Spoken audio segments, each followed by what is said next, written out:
বাংলাদেশের বাইরে পৃথিবীর বিভিন্ন প্রান্তে যেখান থেকে চ্যানেল আই দেখছেন, আপনাদের সকলকে সাদর আমন্ত্রণ তৃতীয় মাত্রা দেখবার জন্য। প্রিয় দর্শক, গত এক বছর ও খানিকটা বেশি সময় ধরে সবচেয়ে বেশি আমরা যে বিষয় নিয়ে আলোচনা করেছি, শুধু আমরাই বলি কেন, সারা পৃথিবী জুড়ে যে বিষয়ের সবচেয়ে বেশি আলোচনা হয়েছে সেটি হচ্ছে স্বাস্থ্য বিষয়। এবং বাংলাদেশের স্বাস্থ্য খাত নিয়ে আমাদের এক ধরনের আত্মতৃপ্তি দীর্ঘদিন ধরেই ছিল, নানা ক্ষেত্রে আমাদের সাফল্য ছিল। কিন্তু কোভিড-19 এই ছোট্ট অণুজীব বা এই ছোট্ট ভাইরাসটি প্রমাণ করে দিয়েছে যে আমাদের স্বাস্থ্য ব্যবস্থা কতটা দুর্বল এবং ভঙ্গুর। এবং এই চিত্র যে কেবলমাত্র শুধু বাংলাদেশে সেটি বলা যাবে না, পৃথিবীর অনেক দেশই, অনেক উন্নত দেশকেই কোভিড একটা বড় ধাক্কা দিয়েছে। এবং কোভিড আরও প্রমাণ করেছে যে পৃথিবীর বিভিন্ন দেশের সরকারগুলো জনস্বাস্থ্যের ব্যাপারে কতটা উদাসীন। এই উদাসীনের প্রমাণ আমরা বাংলাদেশের ক্ষেত্রে নজর পেয়েছি। এবং বাংলাদেশের স্বাস্থ্য খাতের বরাদ্দ নিয়ে আমরা দীর্ঘদিন ধরেই নানা সময়ে কথা বলেছি। এবং একথা আমরা জানি যে জনস্বাস্থ্যের ক্ষেত্রে বাংলাদেশের বাজেটে বরাদ্দ দক্ষিণ এশিয়ার মধ্যে সবচাইতে কম। বাংলাদেশের স্বাস্থ্য খাতের হালচাল কোভিড এসে সেখানটাতে কতটা আঘাত করলো এবং এর থেকে পরিত্রাণের উপায়, বেরোয়ার উপায় কি, সেসব বিষয় নিয়ে আজকে আমরা কথা বলবো। কথা বলবার জন্য তিনজন বিশেষজ্ঞ আমাদের সঙ্গে রয়েছেন। আমার বায়ে বসা আছেন বিশেষজ্ঞ চিকিৎসক এবং বাংলাদেশের প্রধানমন্ত্রীর ব্যক্তিগত চিকিৎসক, বঙ্গবন্ধু শেখ মুজিব মেডিকেল বিশ্ববিদ্যালয়ের UGC professor doctor ABM Abdullah. আমার ডান পাশে বসা রয়েছেন জনস্বাস্থ্য বিশেষজ্ঞ ডক্টর মোহাম্মদ আব্দুল সবুর। ডক্টর সবুর এই মুহূর্তে ঢাকা বিশ্ববিদ্যালয়ে শিক্ষকতা করছেন এবং এর বাইরে অন্যান্য বিশ্ববিদ্যালয়, নর্থ সাউথ ইউনিভার্সিটিতে তিনি শিক্ষকতা করেছেন। তারপরে রয়েছেন গণস্বাস্থ্য কেন্দ্রের ট্রাস্টি মুক্তিযোদ্ধা ডক্টর জাফরুল্লাহ চৌধুরী। স্বাগত আপনাদের তিনজনকেই তৃতীয় মাত্রায়। আমি আলোচনাটি শুরু করতে চাই ডক্টর মোহাম্মদ আব্দুল সবুর আপনাকে দিয়ে। কদিন আগে লক্ষ্য করলাম যে বেসরকারি গবেষণা প্রতিষ্ঠান সেন্টার ফর গভর্নেন্স স্টাডিজ একটি পলিসি ব্রিফ তৈরি করেছে বাংলাদেশের স্বাস্থ্য খাতে, যেটি মূলত আপনি তৈরি করেছেন এবং সেটি লঞ্চিংও আমরা দেখেছি। সো আপনার কাছে একটু শুনতে চাই যে আপনি এই পলিসি ব্রিফটিতে আসলে কি বলতে চাইছেন। সূচনাটা আপনি করেন, তারপরে ধীরে ধীরে আমরা আলোচনাটা এগিয়ে নিয়ে যাব এবং ওনারা দুজন ওনাদের মতামত রাখবেন। ধন্যবাদ আপনাকে। যে জিনিসটা আমরা দেখি সেটা হচ্ছে যে বাংলাদেশের স্বাস্থ্য ব্যবস্থা, সরকারি স্বাস্থ্য ব্যবস্থা, আরও বিশেষ করে যদি স্বাস্থ্য ও পরিবার কল্যাণ মন্ত্রণালয়ের যে স্বাস্থ্য ব্যবস্থা, তার একটি বিস্তৃত নেটওয়ার্ক রয়েছে। আমরা যদি দেখি যে প্রায় 50,000 স্বাস্থ্যকর্মী রয়েছে স্বাস্থ্য এবং পরিবার কল্যাণ মিলিয়ে, 14,000 কমিউনিটি ক্লিনিক, 4,500 মতো ইউনিয়নে স্বাস্থ্যকেন্দ্র, 400 উপরে উপজেলা স্বাস্থ্য কমপ্লেক্স, প্রায় 60টা আমাদের জেলা হাসপাতাল, 14-15টা মেডিকেল কলেজ হাসপাতাল, 12-13টা বিশেষায়িত হাসপাতাল, মানে বিস্তৃত ব্যাপার। ঠিক আছে, কিন্তু ব্যাপারটা হচ্ছে যে এই যে বিস্তৃত যে ইনফ্রাস্ট্রাকচারের পেছনে যে ইনভেস্টমেন্ট করা হয়েছে সেটি ফলাফল কতটা দিচ্ছে, সেটা যদি আমরা দেখি ফলাফলের দিকে, তাহলে আমরা ওই যে house hold income expenditure survey যেটা আছে 2016 সবচেয়ে শেষ, যেটা সেখানে জনগণকে জিজ্ঞাসা করা হয়েছিল, এবং এটি কিন্তু সরকারি গবেষণা, বিবিএস এর প্রকাশনা, যে অসুখ বিসুখ হলে আপনারা কোথায় যান।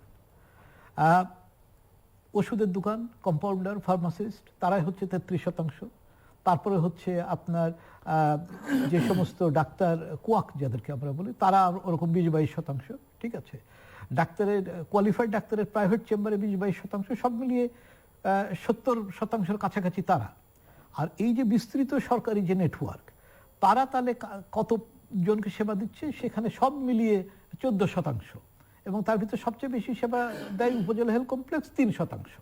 ঠিক আছে, তো তার মানে এই যে ব্যাপারটি, এই যে বিস্তৃত নেটওয়ার্ক, এই বিস্তৃত নেটওয়ার্ক কিন্তু ফল দিচ্ছে না, এবং যত দিন যাচ্ছে তত কিন্তু আমাদের যে সরকারি স্বাস্থ্য ব্যবস্থা সেটা প্রান্তিকে পরিণত হচ্ছে। আর একটা পরিসংখ্যানও আমি বলেছিলাম ওইখানে, যে গড়ে বেসরকারি প্রতিষ্ঠান ডবল সরকারি প্রতিষ্ঠান। আমি ডিজি হেলথের আন্ডারে যত স্বাস্থ্য স্থাপনা রয়েছে, আর ডিজি হেলথের আন্ডারে রেজিস্টার্ড যে হাসপাতাল এবং ক্লিনিক রয়েছে তার সংখ্যা হচ্ছে ডবল। হাসপাতাল বেডের দিক থেকেও দেখা যাবে যে ডিজি হেলথের বেড সংখ্যা আর ডিজি হেলথের আন্ডারে রেজিস্টার্ড প্রাইভেট ক্লিনিক হাসপাতালের বেড সংখ্যা অলমোস্ট ডাবল। ঠিক আছে, তো এই যে অবস্থা, এর সাথে যেটা আরেকটু যদি আমরা যোগ করি, সেটা হচ্ছে যে আউট অফ পকেট এক্সপেন্ডিচার, মানে মানুষের যখন সেবার দরকার হয় তখন পকেট থেকে পয়সা দিয়ে সেবাটা কিনতে হচ্ছে। এখন সঙ্গত কারণে প্রশ্ন ওঠে, যার পকেটে পয়সা নেই তার তাহলে কি হয়? তার তাহলে কোনো সেবা নেই, সেবা নিতে পারে না। আমি আজ সকালেই আর একটা গবেষণা দেখছিলাম, সেটা হচ্ছে যে যে দরিদ্র পরিবারের যে মায়েরা প্রসবে মারা গেছে তার 60% কোনো রকম চিকিৎসা নিতেই যায়নি, মানে চিকিৎসা নিতে তারা অ্যাফোর্ডই করতে পারেনি। তো সব মিলিয়ে আমরা যদি দেখি যে স্বাস্থ্যের কথা বলে আমাদের খেয়াল করবেন যে আমাদের সরকার যে সমস্ত পুরস্কার আন্তর্জাতিক জায়গা থেকে নিয়ে এসছে তারা সবগুলো কিন্তু মোটামুটি স্বাস্থ্য খাতেরই পুরস্কার, কিন্তু সেই ক্ষেত্রে যে জনগণ যে তার থেকে উপকৃত হচ্ছে তা না।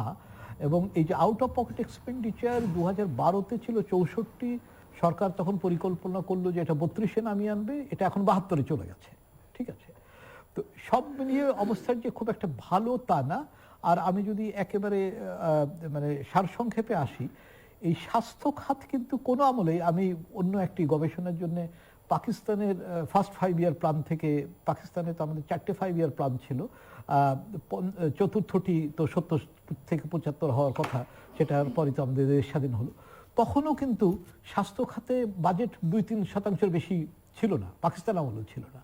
আর এই বাংলাদেশের 50 বছরের ইতিহাসও যদি দেখি তাহলে জাতীয় বাজেটের 2-3% অধিক টাকা কিন্তু স্বাস্থ্য খাত পাচ্ছে না। তো তার মানে হচ্ছে যে স্বাস্থ্য খাত যদি টাকা না পায় এবং সেই টাকার একটি বড় অংশ যদি স্থাপনা তৈরি করতে চলে যায়, তাহলে মানুষজনকে চিকিৎসা সেবার জন্য পকেটের পয়সা খরচ করতে আবার এটিও তো দেখি আমরা যে বরাদ্দ যেটি দেয়া হয় স্বাস্থ্য মন্ত্রণালয় সেটি ব্যয়ও করতে পারে না। মোস্ট ইনএফিশিয়েন্ট মিনিস্ট্রি হিসেবে যে কটা আছে তার মধ্যে এটিও একটি।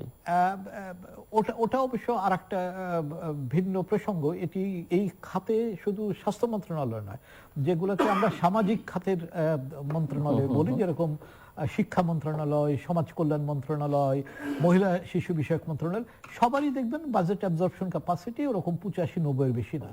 সবচেয়ে বেশি টাকা খরচ করতে পারে কারা? যারা ইঞ্জিনিয়ার্স। হ্যাঁ, আপনি লোকাল গভর্নমেন্ট ইঞ্জিনিয়ারিং ডিপার্টমেন্টে দেখবেন, পিডব্লিউডিতে দেখবেন, তারা দেখবেন টাকা অনেক খরচ করে এবং তারা বরাদ্দের চাইতে খরচ করে। আর এই যে স্বাস্থ্য যে খরচ করতে পারলো না, এই টাকাটা পরে তাদের কাছে অ্যাপ্রিসিয়েশনের জন্য চলে যায়। তো ওটা একটা ভিন্ন, কেন ওরা পারে কেন এরা পারে না সেটা আলোচনা করাই যেতে পারে, কারণ ওখান থেকে শেখারও জায়গা আছে, কিন্তু আমরা তো শিখি না। তো ফলে সব মিলিয়ে সরকারি স্বাস্থ্য ব্যবস্থা স্বাধীনতার 50 বছর পরে এসে যে জনগণের আশা আকাঙ্ক্ষা খুব যে মিলাতে পারছে তা মনে করার কোনো কারণ নেই। এবং জনগণের দিন শেষে নিজের ব্যবস্থা নিজেকেই করতে হচ্ছে, এটি মোটামুটি বলা যায়। প্রফেসর বি এম আব্দুল্লাহ, আপনি শুনছিলেন, এবং সরকারি স্বাস্থ্য খাত আসলে মানুষকে সেই অর্থে সেবা দিতে পারছে না।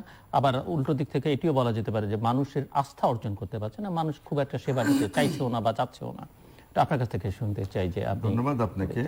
আমি শুরুতেই, এটা তো ফেব্রুয়ারি মাস, জাস্ট গতকালকে আমরা শহীদ দিবস পালন করলাম। এই মাসে যারা জীবন বাজি রেখে বা জীবন আত্মোৎসর্গ করেছেন সেই শহীদদের, বাংলা ভাষার জন্য, সেই শহীদদের আত্মার মাগফিরাত কামনা করছি। অগণিত লোক শহীদ হয়ে গেছেন তো এই সময়, বা তার ফলশ্রুতিতে একেবারে স্বাধীনতা পর্যন্ত, স্বাধীনতা সংগ্রামেও যারা আত্মদান করেছেন, শহীদ হয়েছেন, অনেক মা বোন যারা তাদের জীবনকে আত্মোৎসর্গ করেছেন, 30 লক্ষ লোক শহীদ হন, তাদের সবার আত্মার মাগফিরাত কামনা করে শুরু করছি। আর যেহেতু করোনার একটা ব্যাপার রয়েই গেছে, সুতরাং করোনা তো অনেক লোকজন তো মারা গেলেন, আমাদের একজন 30 জন ডাক্তারও কিন্তু মারা গেছেন, বিশিষ্ট ব্যক্তিও মারা গেছেন, অনেকে চলে গেছেন আমাদের ছেড়ে। আমি তাদের আত্মার মাগফিরাত কামনা করছি, তাদের শোক সন্তপ্ত পরিবারের প্রতি সমবেদনা জানাচ্ছি।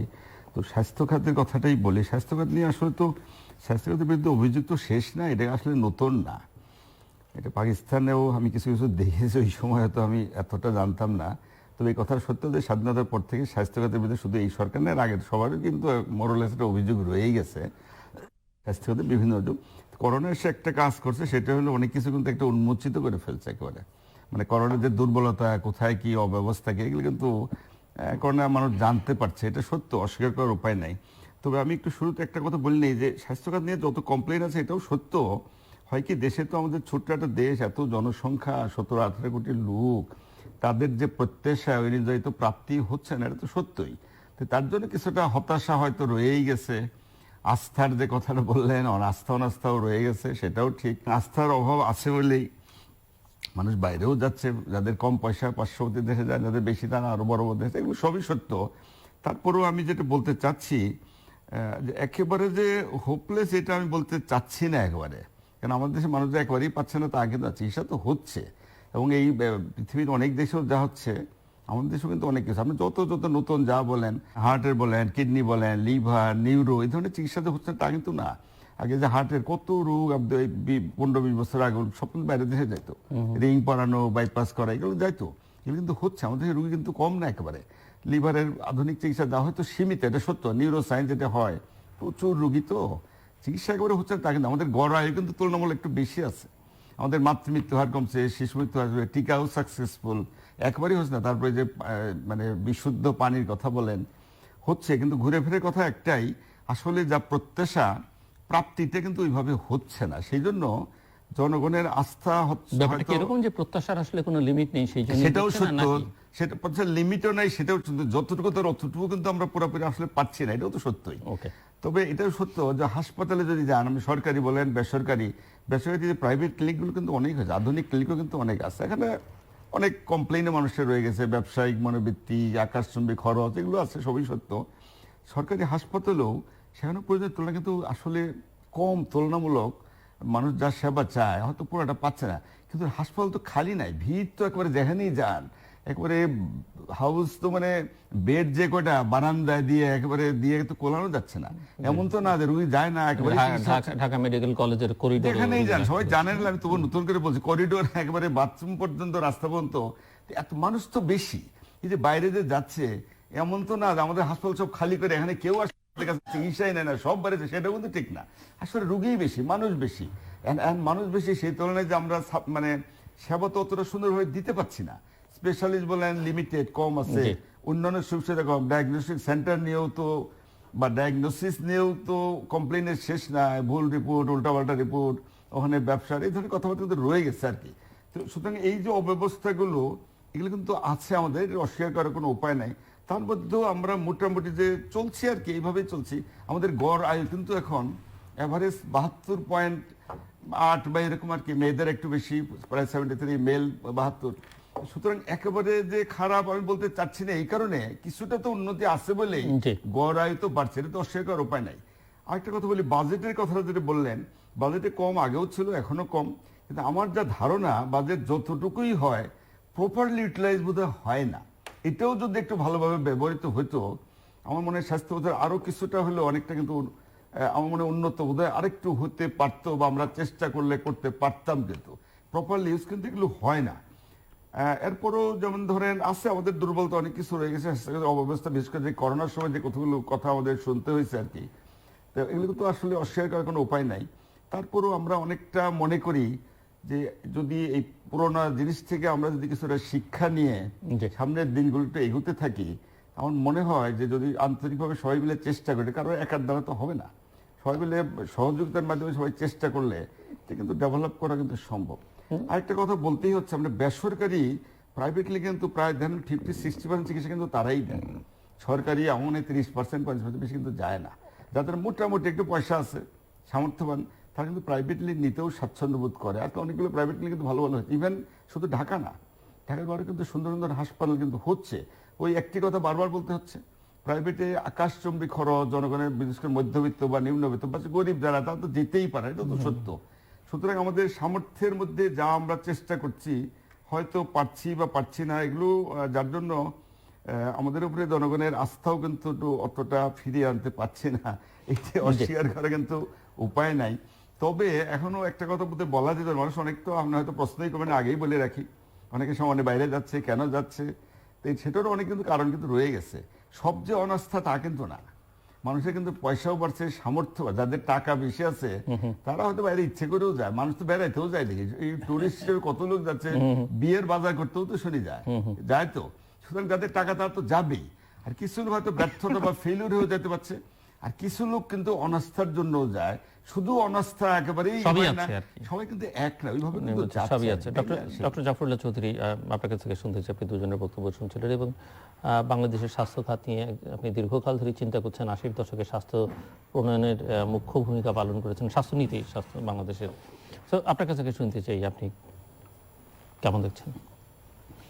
এটা ডক্টর সবুর যেই তথ্যটা দিল সেটা দুর্ভাগ্য যে 2000 সনের শুরুতে বিশ্ব ব্যাংকের একটা স্টাডিজ মোটামুটি এইটাই ছিল। তখনও দেখা গেছিল যে আমাদের 70% লোক চিকিৎসা পায় গ্রাম্য ডাক্তার, ওষুধের দোকানদার এদের দিয়ে। আর যেগুলি বলেছে যে বরাদ্দ কমই কম, এটা তখনও ছিল, এখনও আছে। কিন্তু বরাদ্দ বাড়িয়ে কি লাভ হবে? আমি সবচেয়ে যে জিনিসটা, বরাদ্দ বাড়িয়ে কোনো লাভ হবে না। এখানে আজকে মাননীয় প্রধানমন্ত্রী অনেকগুলি জিনিস বুঝে উনি 2 সপ্তাহ পর্যন্ত উনার নীতি যাতে ঠিক থাকতে পারেন, তারপরে বিভিন্ন চাপের কারণে অথবা এর কারণে সেটা না। এখানে যে জিনিসটার ব্যাপারে বলতে চাচ্ছি, আসলে আজকে আমাদের দেশের লোক তো বোকা না বলেই আজকে কোনো খালি পায়ে হাঁটার লোক পাওয়া যায় না। আমি যখনই রাস্তায় বেরোই, আমি তাকাইতে থাকি, সেই গ্রামের মেয়েটা, দোকানদারটা, এটা খালি পায়ের লোক খুঁজে বেড়াই, আমি দেখি না। আজকে চিকিৎসার অব্যবস্থার পরও যেখানে আমাদের গড় আয়ু বেড়েছেন, যেটা অধ্যাপক আবদুল্লাহ সাহেব বললেন, সেটা কার কারণে বেড়েছে? আমরা এখানে 3 জন ডাক্তার আছি, আমাদের কারণে না। এটা কিন্তু বেড়েছে আমার দেশের স্বাস্থ্যকর্মীদের কারণে, জনসচেতনতার কারণে। আর জনগণের এই 71-এর মুক্তিযুদ্ধের পরে আমাদের মধ্যে নারী জাগরণ হয়েছে। তার রাস্তায় বেরিয়ে এসছেন টিকা দেওয়ার জন্য। ভ্যাকসিনেটাকে পিছিয়ে দৌড়াইতে হয় না, কেবল ঘোষণা দিলেই সরকার একদম ছেলে মেয়েকে নিয়ে এসে বাপ মা দাঁড়িয়ে থাকে, কখন টিকা দেওয়া হবে। টিকা, আমরা ইনফেকশাস ডিজিজকে কন্ট্রোল করেছি। আমাদের সেখানে পুষ্টি বেড়েছে। এখন মানুষ অনাহারে থাকে না। আমাদের 1974 সনের পরে বাংলাদেশে কোনো দুর্ভিক্ষ আর আসেনি, আমরা অনাহারে থাকি নাই। আমাদের এখন সবাই একটা জায়গায় পায়খানা করা শিখেছে। আগে যেটা ক্ষেতের পাড়ে বসে যেতাম, সেটা নাই।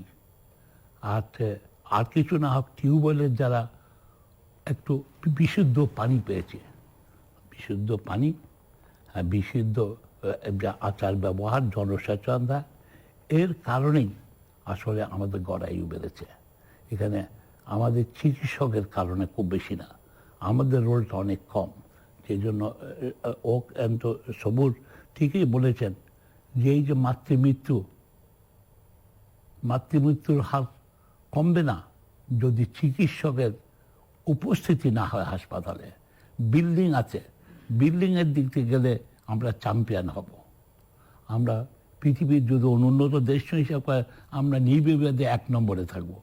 এত সৌভাগ্য অন্য দেশের নেই।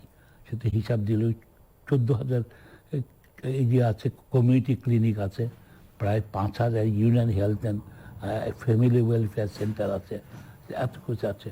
কিন্তু এগুলি কোনোটাই পুরোপুরি ফাংশনাল না। আজকে আমাদের এখানে অন্যান্য যে জিনিসগুলিতে এটা আছে, এত কিছুর পরে এই যে আমাদের দুর্বলতাগুলি আমরা কেন বাইরে যাচ্ছে, তার একটা মূল কারণ কিন্তু আজকে বাংলাদেশে, প্রফেসর আবদুল্লাহ আমার চেয়ে ভালো বলবেন, একটা সম্পূর্ণ দেশে এই 180 মিলিয়ন লোকের একটা আইসিইউ নেই, একটা, আমি রিপিট করছি, যেখানে ফুললি ফাংশনাল সব রকম যন্ত্রপাতি আছে। কিছু কিছু আছে, ভেন্টিলেটর আছে, ডিফিব্রিলেটর আছে, এইটা আছে, কিন্তু সঙ্গে সঙ্গে আজকে হয়তো কিডনি ডায়ালিসিস করতে পারি, লিভারের ডায়ালিসিস করতে পারি না, আজকে প্লাজমাফেরেস করতে পারি, ওটা করতে পারি না। সম্পূর্ণ একটা ফুল ফ্লেজ যদি আমরা যে আধুনিক জগতের একটাও নাই। তার একটা কারণ হলো সরকারের কারণ। সরকার মেডিকেল যন্ত্রপাতির উপরে অকারণে ট্যাক্স বসিয়েছে। কয় টাকায় বা ট্যাক্স আসে? এখানে 4-5 রকমের, একটা রকমের না, ইভেন কি অ্যাডভান্স ইনকাম ট্যাক্সও আছে যন্ত্রপাতি আনার জন্য। কয় টাকায় আসবে? এতে এই মিথ্যাচার করে যতটা সময় ব্যয় করি, তা আমাদের হিসাব নেই।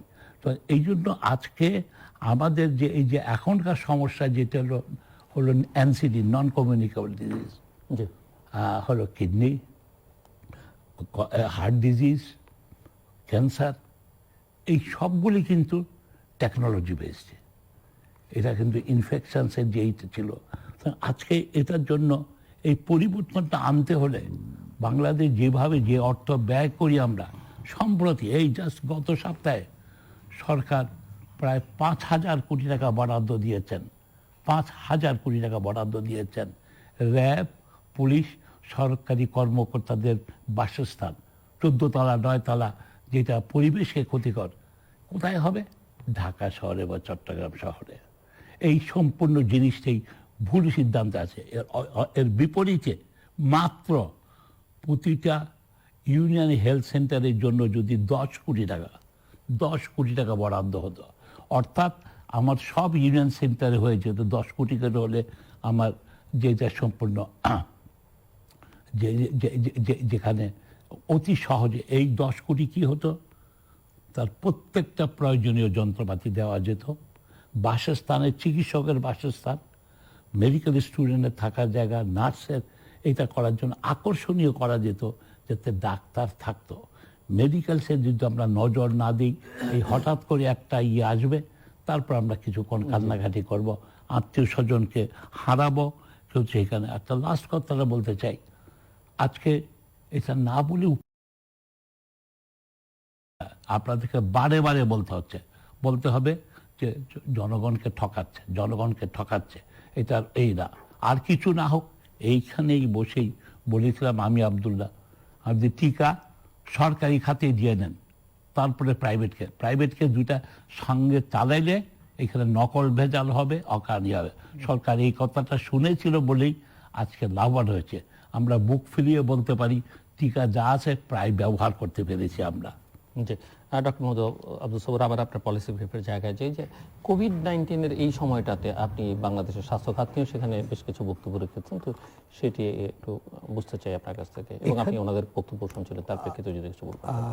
যে জাফর ভাই যেখানে রাখলেন ওখান থেকে আসি, ওষুধের দাম বেড়ে গেছে যে ব্যাপারটা হচ্ছে এখন দেখেন, জাফর ভাই 1982-র ওষুধ নীতির পায়োনিয়ার ছিলেন, এবং তখন যে কাজটি অনেক উপকারী হয়েছিল যে দেশি কোম্পানিকে প্রোটেকশন দেওয়ার জন্য ওনারা করেছিলেন যে বিদেশি কোম্পানি ওষুধ তৈরি করতে পারবে না, যে ওষুধ দেশি কোম্পানি তৈরি করতে পারে না। কেবলমাত্র দুটা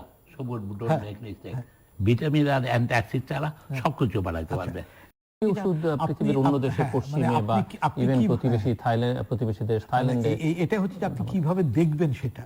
এখন মানুষজন ইংল্যান্ডে যে 10 পাউন্ড দিয়ে একটা ওষুধ কিনেছে, 10 পাউন্ডে কত টাকা হয়, বাংলাদেশে কত টাকা, সেটা হিসাব করে। গল্প তো ওটা না, গল্পটা হতে হবে পারচেজিং প্যারিটি পাওয়ার, যেটা আছে পিপিপি বলে যেটা, ঠিক আছে, কার কেনার ক্ষমতা কিরকম।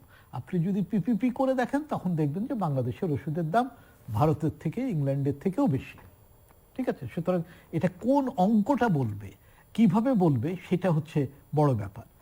আসি এখন প্রাইভেট সেক্টরের গল্পটাতে আসি। প্রাইভেট সেক্টর, যেটা আমি আগে বলছিলাম যে প্রাইভেট সেক্টর গত 2 দশকে অত্যন্ত থ্রাইভ করেছে, এবং এটার একটি কারণ হচ্ছে যে যেহেতু অর্থনীতির অবস্থা ভালো হচ্ছে, মানুষের ক্রয় ক্ষমতা বেড়েছে, যেটা অধ্যাপক আব্দুল্লাহ বলেছেন যে যারা সামর্থ্য আছে তারা প্রাইভেটে যেতে স্বাচ্ছন্দ্য বোধ করছে।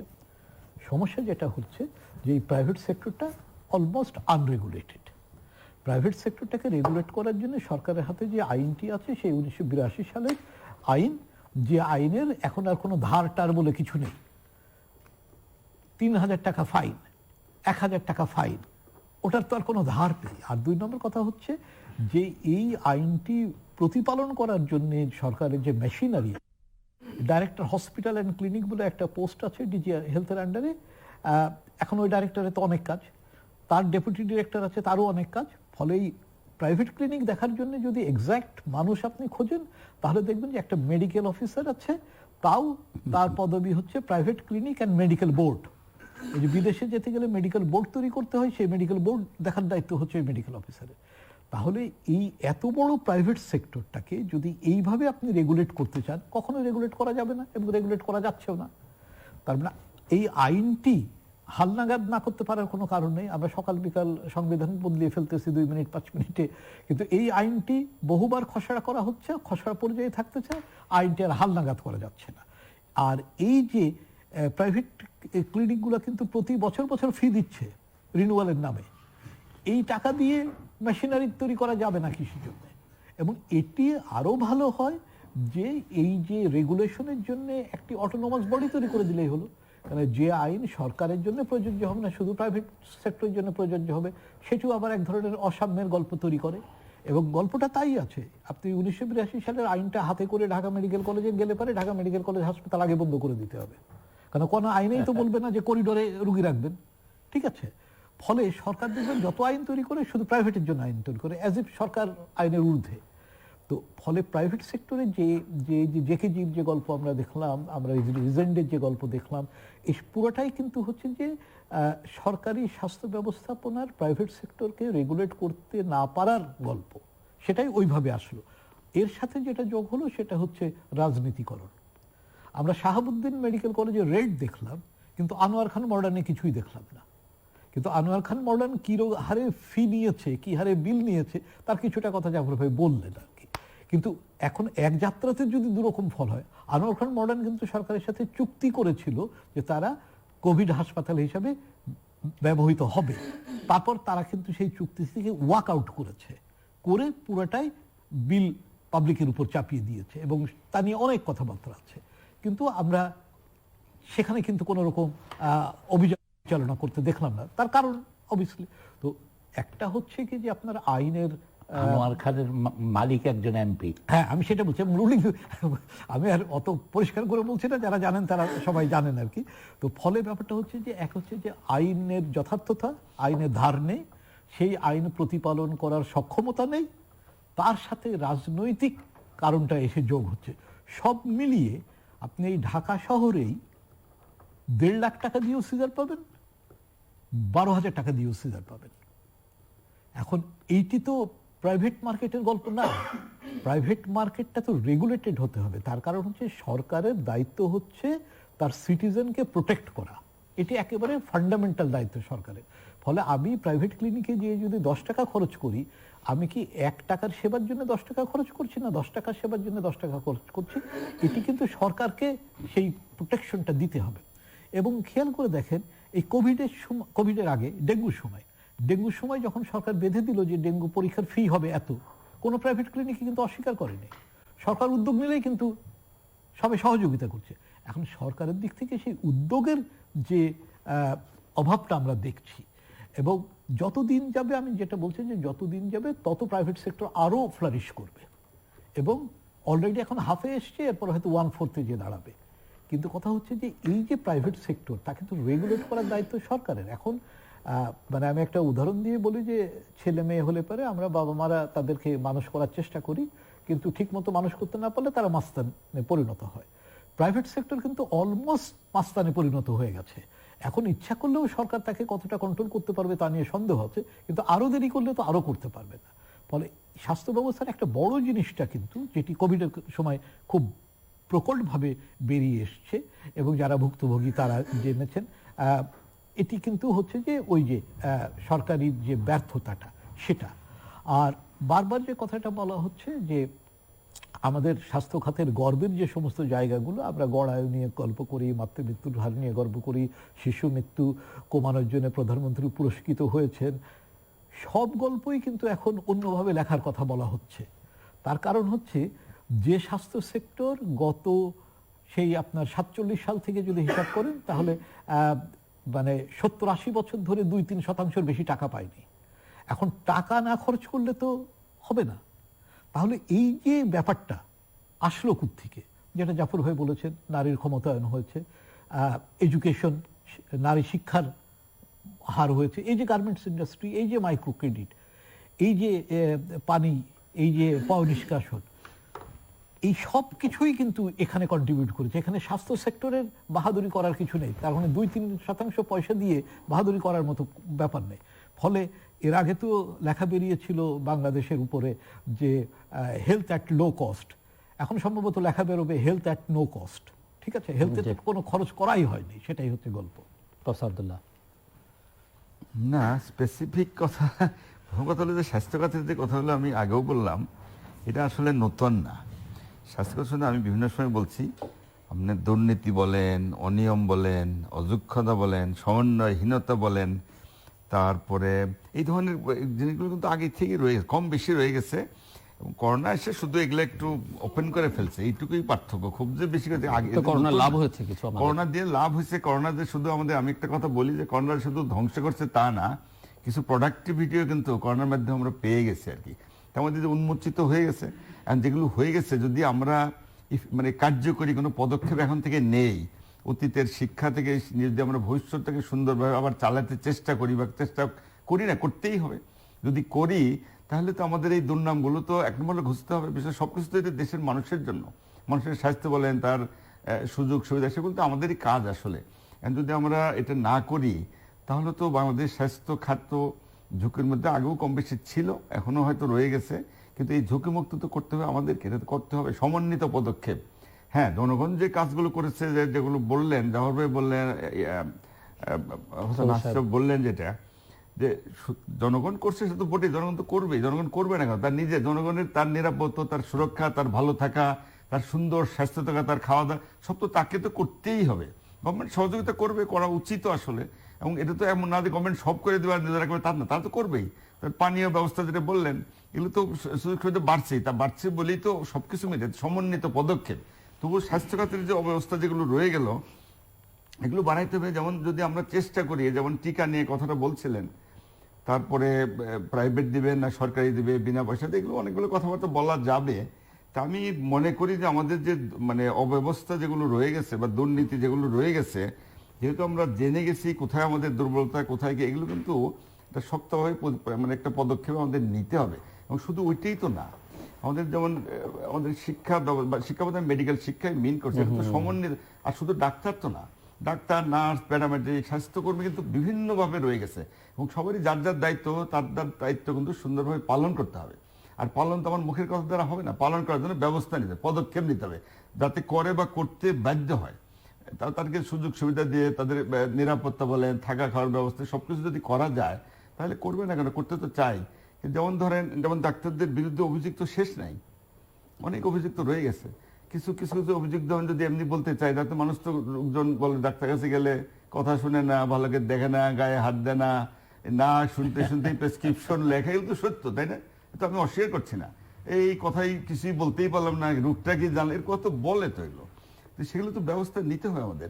যেমন গ্রামে যেতে চায় না, তাই এটা তো বললেই শুধু যাবে না। যেমন ইয়াং যে ডাক্তার ইন্টার্নি করে পাস করে, যদি এটা আইন করা যায়, কমপক্ষে 1 বছর গ্রামে থাকতেই হবে, সার্ভিস দিতেই হবে, এবং শুধু জোর করে পাঠালে তো হবে না, দেবে ওখানে তার অন্তত থাকার একটা ভালো ব্যবস্থা করতে হবে, নিরাপত্তা দিতে হবে, এবং তার ওখানে প্রয়োজনে গভর্নমেন্ট ইনসেন্টিভও দিতে পারে, যারা এখানে থাকবে তাদের এরকম টাকা পয়সা গ্রামে গেলে আরো ডাবল ট্রিপল কিছু একটা দিতে তো হয়। বিশেষ করে মেয়েদা যে কোনো পোস্টিং দিয়ে দিলেন, তো থাকার নাই জায়গা, খাওয়া দাওয়ার সেরকম জায়গা নেই, তার তো সিকিউরিটির একটা প্রশ্ন তো রয়ে গেছে।